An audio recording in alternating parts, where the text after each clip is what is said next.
네덜란드의 유명한 신학자입니다. 헤르만 바빙크라고 하는 신학자가 했던 이야기가 있습니다. 죽음의 순간에서 위로를 줄 수 없는 그 신학은 소용이 없고, 죽음 앞에서 소망을 주지 못하는 종교는 종교가 아니다. 아멘. 부활을 맞이한 이 부활절 설교 중에서 이 부활을 만난다고 하는 것은 죽지 않고는 부활을 할 수가 없습니다. 갈라디아서 2장 20절에 보면 내가 그리스도와 함께 십자가에 못 박혔나니 그런즉 이제는 내가 산 것이 아니요 오직 내 안에 그리스도께서 사신 것이라. 이제 내가 육체 가운데 사는 것은 나를 사랑하사 나를 위하여 자기 몸을 버리신 하나님의 아들을 믿는 믿음 안에서 사는 것이다. 아멘. 오직 내가 십자가 안에서 죽어야, 그래야 부활할 줄로 믿습니다. 오늘 이 본문이, 이 고린도전서는 여러분이 잘 아신 것처럼 바로 고린도 교회 교인들에게 주는 사도 바울의 메시지 중에서 13장은 사랑장이라고 이야기를 하고, 고린도전서 15장은 우리가 부활장이라고 이야기를 합니다. 이 부활에 대한 이 부활장을 설명할 때 우리가 전반부 후반부로 나눠볼 수 있는데, 이 15장 1절에서부터 시작해서 11절까지의 설명은 이렇게 되어 있어요. 우리 예수님께서 부활하신 이후에 가장 먼저 만난 사람이 베드로를 만나시고, 그 다음에 12제자를 만나십니다. 그러고 난 다음에 500의 형제에게 나타납니다. 그리고 또 우리 예수님의 형제 야고보에게 나타납니다. 그리고 모든 사도에게 나타납니다. 그렇게 이야기하면서 사도 바울이 이렇게 이야기합니다. 만삭되지 못한 아주 보잘것없는, 죽을 수밖에 없는 나 바울, 나를 만나 주시는, 바로 자신에게 임하신, 바로 다메섹에서 부활하신 예수님께서 사도 바울에게 나타나셔서 만나 주신 그 부활의 기쁨을 가지고 이 사도 바울이 고린도전서 15장에서 이렇게 설명하고 있습니다. 그러면서 설명하는 10절에도 내가 나 된 것은 하나님의 은혜로 된 것이라고 사도 바울이 고백합니다. 그렇게 설명하면서 3절 4절에서 성경대로 그리스도께서 우리 죄를 위하여 죽으시고 또 성경대로 3일 만에 부활하신다는 그 말씀을 고린도전서 15장 3절 4절에서 사도 바울은 설명하고 있습니다. 여기서 말하고 있는 성경대로라고 하는 것은 구약이 신약 시대에 와서 예수 그리스도를 통해서 성취되는 사건이죠. 창세기 22장 2절에 있는 말씀입니다. 호세아서 6장 2절에도 있습니다. 여호와께서 우리를 일으키시리니 우리가 그의 앞에서 살리라. 이사야 53장 10절에도 있습니다. 스가랴서 12장 10절에 있습니다. 이 창세기에 있는, 이사야에 있는, 호세아에 있는, 스가랴, 이 모든 성경에 있는 이 말씀의 성취가 바로 우리 주님께서 이 세상에 오시고 또 돌아가신, 십자가에 돌아가신 후에 3일 만에 부활하셨다는 사건들을 설명하고 있는 이 본문을 먼저 고린도전서 15장 1절에서 11절까지 설명을 하고 난 다음에 오늘 있는 이 본문의 12절로 들어가고 있습니다. 우리 12절을 한번 봉독합니다. 시작. 그리스도께서 죽은 자 가운데서 다시 살아나셨다 전파되었거늘 너희 중에서 어떤 사람들은 어찌하여 죽은 자 가운데서 부활이 없다 하느냐. 아멘. 부활을 믿는 사람들은 영원에 대한 삶을 산다 한다면, 부활을 믿지 않는 사람들은 어디서 멈춥니까?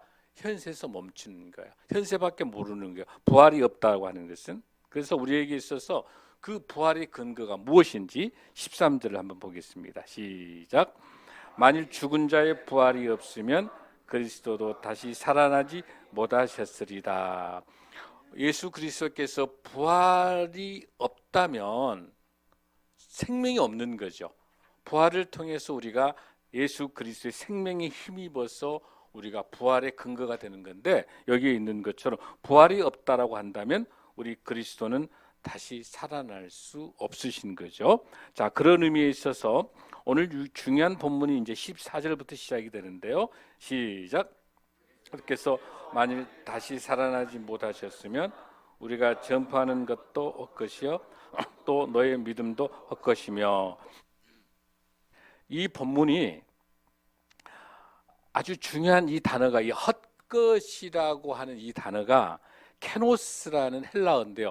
굉장히 중요한 단어야. 이 단어가 무슨 형이냐? NIV 영어 성경도 보면 잘났다. 현재형을 쓰고 있다는 사실입니다. 헛된 단어. 그러니까 여러분들 이 문장을 정확하게 이 본문을 해석하려면 헬라어의 본문을 살려내야 돼요. 저랑 같이 한번 제가 볼게요. 다시 살아나지 못하셨으면 헛것이로다. 다시 살아나지 못하셨으면 헛것이로다. 우리가 전하는 것이, 이렇게 해석이 되는 거예요. 그러니까 헛것이 강조되는 거예요. 현재 우리가 전하는 모든 것들, 우리가 지금 복음을 전하는 것들, 우리가 전도하는 것들, 이 모두 다 이런 것이 어떤 것이다? 헛된 것이라는 것이. 또 하나 중요한 건 뭐냐면, 그리고 너희가 헛되도다 너희가 믿는 것도, 같은 뜻이야. 그러니까 너희가 믿는 것도 헛된 것이고 우리가 전하는 것도 다 헛된 것인데, 이 케노스라는 이 헛되다라고 하는 이 단어가 현재형을 쓰고 있는데, 나중에 17절에 아주 대조되는, 아주 바울 사도의 놀라운 신학적인 조명을 하고 있어요. 부활에 대해서. 그걸 조금 이따 다시 설명하겠습니다만은, 자, 여기 보십시오. 지금 오늘 이 시간에 저와 여러분이 이 예배 드리는 거, 이게 어떤 것이다? 우리 예수님께서 십자가에 돌아가시고 부활이 없단다면 이건 뭐예요? 우리가 복음을 전하는 것도 헛된 거, 우리가 예수 그리스도를 믿고 있다고 하는 것도 헛된 거, 모든 게 헛된 거, 다 헛된 거라는 거. 아무런 의미가 없는 것이요. 무엇이 없으면, 부활이 없으면. 그러니까 우리 기독교는요, 부활의 종교다. 십자가만 이야기하는 것은 50%예요. 십자가의 고난만 이야기하는 것은 50인데, 십자가의 고난은 어디도 있어요. 로마, 원래 페르시아라든지 이 지역에 있었던 사형 틀에 불과한 거예요. 십자가가 그냥 십자가 죽는 거예요. 아무 의미가 없는 거예요. 예수님 십자가 돌아가신, 유대인이 죽었구나, 아무 의미가 없는 거예요. 십자가만 가지고 이야기한다면 그 십자가의 고난도 중요하지만, 구약의 성취처럼 십자가에 돌아가신 이후에 3일 만에 부활하셔야 예수 그리스도의, 하나님께서 성취하시는, 예수 그리스도를 통해서 성취하시는 부활의 역사가 있어야 저와 여러분의 믿음도, 우리가 전하는 복음도 참된 복음이 된 줄로 믿습니다. 그래서 무덤이 남아있으면 헛것이에요. 많은 성자들, 이슬람, 또 불교, 석가, 수많은 사람들 다 무덤이 있는 거예요. 다 무덤이 있는 것은 헛것인 거예요, 여러분들. 무덤이 없어야 부활인 줄로 믿습니다. 부활해야 예수 그리스도인 줄로 믿습니다. 그래야 예수님의 십자가 3일 만에 돌아가시고 부활하셔야만이 저와 여러분도 재림 때 부활의 역사가 일어날 줄로 믿습니다. 그런 의미에 있어서 여러분들 15절의 본문을 우리가 다시 한번 읽습니다. 본문을 시작. 그러니까 증인으로 발견되리니 우리가 하나님이 그리스도를 다시 살리셨다고 증언하였습니다. 만일 죽은 자가 다시 살아나는 일이 없으면 하나님이 그리스도를 다시 살리지 아니하셨으리라. 아멘. 첫째, 중요한 겁니다. 아주 중요한 겁니다. 첫째, 예수 그리스도 죽은 자의 부활이 없다면, 첫 번째는 뭐이다? 우리의 복음도, 우리의 믿음도 모두 다 헛되고 헛된 것이고 거짓 증거를 위한 것이다. 할렐루야. 만약에 우리가 죽은 자의 부활이 없다면 우리의 복음도, 우리의 믿음도, 우리가 하는 모든 것도 뭐에 불과해 버린다. 15절에 있는 것처럼 거짓 증거하는 것이 돼버린다는 거예요. 할렐루야. 그래서 이 죽은 자의 부활이 없다면, 사도 바울이 죽은 자의 부활이 없다라고 이야기하기 때문에 이 고린도 교회 교인들에게 죽은 자의 부활이 무엇인가를 설명하면서 반증법을 쓰고 있습니다. 두 번째는, 만약에 죽은 자의 부활이 없다면은 모든 사람이 계속해서 죄 가운데 머문다고 하는 이 사실을 16절, 17절에서 설명합니다. 시작. 그리스도도 다시 살아나신 일이 없었을 터이요. 그리스도께서 다시 살아나신 일이 없으면 너희의 믿음도 헛되고 너희가 여전히 죄 가운데 있을 것이요. 아멘. 여기 뭐라고 지금 본문에서 설명하고 있습니까? 뭐라고 이야기합니까? 이 본문에서 여전히 뭐하고 있다? 죄 가운데 있다라고 설명하고 있습니다. 죄 가운데. 자, 여기서 우리가 잘 보십시오. 17절에 아주 중요한 단어가 나오고 있습니다. 17절에도 그리스도께서 다시 살아나신 일이 없으면 너희의 믿음도 뭐 어때고? 헛되고. 이 헛되고가 마타니오스라는 이 단어인데, 이 헛되다라고 하는 이 단어는 미래형입니다. 아까 제가 설명할 때 14절에 있는 케노스의 헛되다는 무슨 형이라고 했어요, 여러분들? 현재 너희들이 하는 모든 것들이 헛된 것이고, 만약에 죽은 자의 부활이 없다 한다면은 너희의 무엇도, 믿음도 헛되고. 그러니까 너희들의 믿음이 헛되다고 하는 것은 무슨 뜻이에요? 너희들의 인생에, 너희들의 영생에 대한 미래도 어떻게 된 것이다? 헛된다는 거예요. 너희의 미래를 책임질 수 없는 것이고, 앞으로 너희들의 미래를 보장해 줄 수 없는 것이다. 만약에 무엇이면 죽은 자의 부활이 없다면. 할렐루야. 중요한 단어가, 헛되다는 단어가 다르다는 거예요. 과거에 다른 거냐, 현재 다른 것이냐, 미래에 다른 거냐. 더 크게 무서운 것은 뭐예요?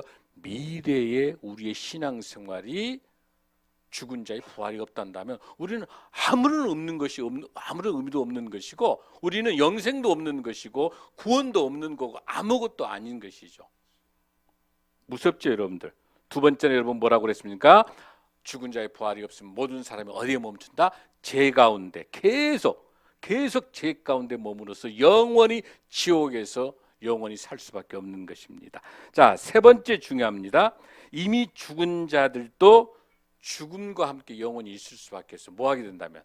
죽은 자의 부활이 없다면. 자, 그걸 한번 보겠습니다, 여러분들. 자, 18절입니다. 시작.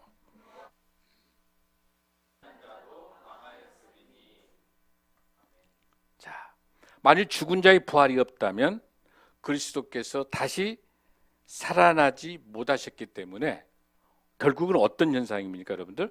그리스도 안에서 잠자는 자도 망하죠. 왜 그러죠, 여러분들? 뭐가 없으니까? 죽은 자의 무엇이 없으니까? 부활이 없기 때문에. 이미 죽은 자들도 죽음과 함께 영원히 있을 수밖에 없는 거죠. 뭐가 없으니까? 부활을 할 수 없는 거기 때문에. 자, 네 번째, 여러분들 중요한 본문이 있습니다. 18절을 한번 읽습니다. 시작.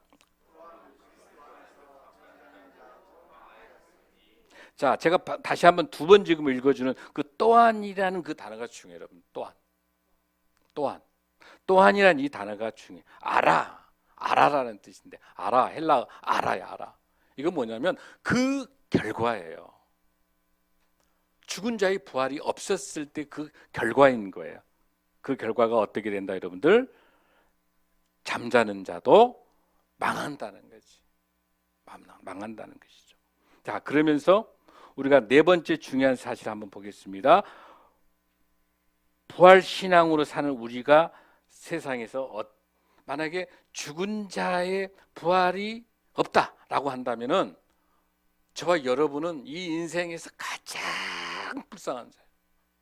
차라리 안 믿는 사람은 세상에서 술 마시고 놀고 즐기고 그나마 이 생에서 살 수 있는 거잖아요.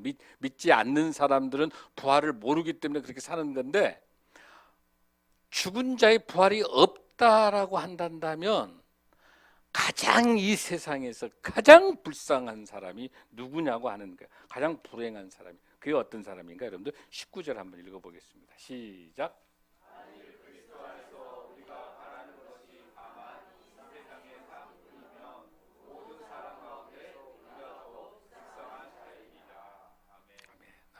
어떤 사람이다? 불쌍한 사람이다.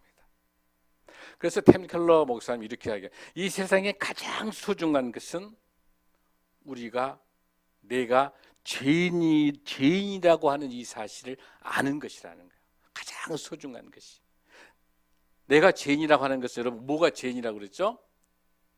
내 인생의 주인이 누구다? 나다. 내가 내 인생의 주인이라고 말하는 게 가장 큰 죄고 그 큰 죄를 갖고 있는 사람이 가장 불쌍한 것이다. 아멘. 아멘. 저와 여러분의 인생에서 누가 주인입니까? 누가 주인 됩니까? 여러분 세월을 아껴라. 술 취하지 말라. 방탕한 것이 세월을 아껴라. 성령 충만함을 한 건 무슨 뜻이었어요? 내 인생의 주인이 누구다? 나다? 아니죠. 예수 그리스도가 내 인생의 주인이다라고 고백할 수 있는 것이 가장 행복한 것이다. 할렐루야. 내 인생의 주인이 누구다? 예수 그리스도다. 아멘. 자, 그런데 우리 모두 다가 다 죄인인데 우리가 어떻게 하면 이 죄인이 하나님의 자녀가 될 수 있습니까? 요한복음 1장 12절에 보니까 영접하는 자 곧 그 이름을 믿는 자들에게는 하나님의 무엇을 되는 하나님의 자녀가 되는 권세를 주셨느니라. 할렐루야. 우리가 예수 그리스도를 나의 구주로 영접하는 순간 우리는 뭐예요? 하나님의 자녀가 됐기 때문에 하나님의 자녀이기 때문에 예수님이 십자가에 부활하셨기 때문에 저와 여러분도 어떠진다? 우리 예수님이 재림에 오셨을 때 우리도 부활의 역사가 일어날 줄로 믿습니다. 아멘. 그렇게 하기 위해서 우리 인생이 어떻게 돼야 됩니까? 어떤 삶을 살아야 됩니까? 마태복음 16장 24절 26절의 삶들을 살아가는 것입니다. 시작. 예수께서 제자들에게 이르시되 누구든지 오려거든 자기를 부인하고 자기 십자가를 지고 나를 따를 것이니라. 누구든지 제 목숨을 구하고자 하면 잃을 것이요 누구든지 나를 위하여 제 목숨을 잃으면 찾으리라. 사람이 만일 온 천하를 얻고도 제 목숨을 잃으면 무엇이 유익하리요? 사람이 무엇을 주고 제 목숨과 바꾸겠느냐? 할렐루야, 할렐루야, 할렐루야. 부활의 영광은 소망 가운데서 있으면서 나를 뭐하는 것이다? 여러분들 부인하는 것이다. 예수님의 자녀는 나를 부인하는 것이다. 아멘. 자, 로마서 1장 4절 말씀 읽겠습니다. 로마서 1장 4절입니다. 시작. 성결의 영으로는 죽은 자 가운데서 부활하사 능력으로 하나님의 아들로 선포되셨으니 곧 우리 주 예수 그리스도시나. 부활하셔서 하나님의 자녀 예수 그리스도로 선포되신 것 누구예요, 여러분들? 예수 그리스도인 줄로 믿습니다. 아멘. 저와 여러분은 예수 그리스도의 주님의 자녀입니다. 아멘. 그렇게 했었을 때 우리 19절에서 만일 그리스도 안에서 우리가 바라는 것이 다만 이 세상의 삶뿐이면 모든 사람 가운데 우리가 더욱 불쌍한 자라고 우리가 이야기했었죠. 그럴 때 여기 본문에 나와 있는 것처럼 20절에 이렇게 됩니다. 그러나 이제 그리스도께서 죽은 자 가운데서 다시 살아나사 잠자는 자들의 첫 열매가 되셨도다. 할렐루야. 예수 그리스도가 첫 열매라고 하는 것은 순서를 말하는 첫 열매가 아니라 의식과 삶과 모든 가치와 모든 부분에 있어서 대표하는 거예요. 첫 열매라고 하는 말은 첫 번째를 말하는 것보다 훨씬 귀중한 것은 모든 부활의 열매를 대표하는 것이 누구예요? 예수 그리스도입니다. 할렐루야. 그게 예수 그리스도가 첫 열매가 되게 되고 저와 여러분이 둘째 열매 계속해서 예수님의 부활의 역사와 함께 임하는 저와 여러분이 놀라운 은혜 가운데서 부활의 역사가 있을 줄로 믿습니다. 그런데 문제는 우리 교회가 예수님이 안 계신 거예요. 예수님이 없이 세상에 있는 모든 부귀와 명화와 화려화가 보암직한 것들이 가득 교회에 들어있고 예수님이 설 자리가 없어서 교회 문턱 밖에서 예수님께서 덜덜덜 떨고 계시는 거예요. 우리 마음의 성전인 저와 여러분의 교회가 우리 마음속에 예수님이 계시지 않으면 우리도 죽음 속에서 부활하지 못하는 가장 불쌍한 자가 될 수밖에 없는 겁니다. 저 여러분 속에 예수님이 계십니까? 우리 교회에 예수님이 계십니까? 우리 한국교회에 예수님이 계십니까? 전 세계에 예수님이 계십니까? 우리 예수님을 다시 한번 나의 의지와 나의 실력과 나의 능력과 나의 재물과 나의 모든 것으로 인생을 살았단다면 그건 예수님이 내 안에 안 계신 거야. 지금부터라도 내 안에 예수 그리스도를 모실 수 있는 우리 예수님이 계시는 마음의 성전, 예수님이 계시는 신생명나무 교회가 되길 간절히 소원합니다. 할렐루야.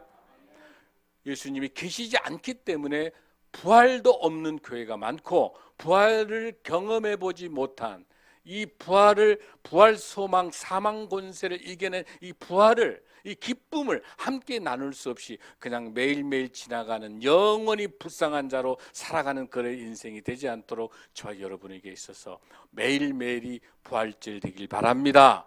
내 인생에 매일매일 부활절이 되길 바랍니다. 저와 여러분에게 있어서 어떤 고민과 어떤 걱정과 어떤 근심과 어떤 마귀 사탄들이 여러분과 저에게 엄습한다 할지라도 승리와 사망의 그 권세를 이기신 부활의 권능을 가지고 일어나신 예수 그리스도의 부활의 능력으로 우리 삶에서 날마다 이기는 부활 승리의 삶을 사는 저와 여러분이 될 줄로 믿습니다. 에베소서 1장 20절 23절에 있는 말씀처럼 모든 통치와 모든 권세와 모든 능력과 모든 주권이 이 세상뿐만 아니라 오는 이 세상에 일컫는 모든 이름 위에 뛰어나게 하시고 만물을 그의 발 아래 복종케 하시고 그를 만물의 교회의 머리로 삼으셨습니다. 할렐루야. 교회가 그의 몸이니 만물 안에서 만물을 충만하게 하시는 이의 충만함이라. 만물을 충만케 한다고 하는 아주 중요한 메시지입니다. 하나님이 계신다면은 하나님이 하시겠다고 한다면 그 누구도 클레임을 걸 수 없기 때문에 할렐루야 아멘이라고 고백하는 것이 만물의 충만함을 따라가는 하시는 이의 충만함이라는 이 고백이 저와 여러분의 고백이 될 줄로 믿습니다. 저와 여러분에게 있어서 이 부활절 예수님을 다시 한번 우리 마음에 모시고 우리 교회에 우리 예수님이 오실 수 있도록 예수님이 이곳에 계셔서 자정하실 수 있도록 성령님이 운행할 수 있도록 우리 예수님이 가장 기뻐하신 일들 고아와 가부와 나그네와 거류민들을 위한 우리 이웃들을 섬기고 그 이웃에게 마지막까지 땅끝까지 복음을 전하는 사명을 잘 감당하는 저와 여러분의 되시기를 간절히 소원하면서 이 부활절 이 예배 하나님께 온전히 드리고 저와 여러분의 삶 속에도 부활의 역사가 넘치길 바랍니다. 할렐루야, 할렐루야. 우리 기도하겠습니다.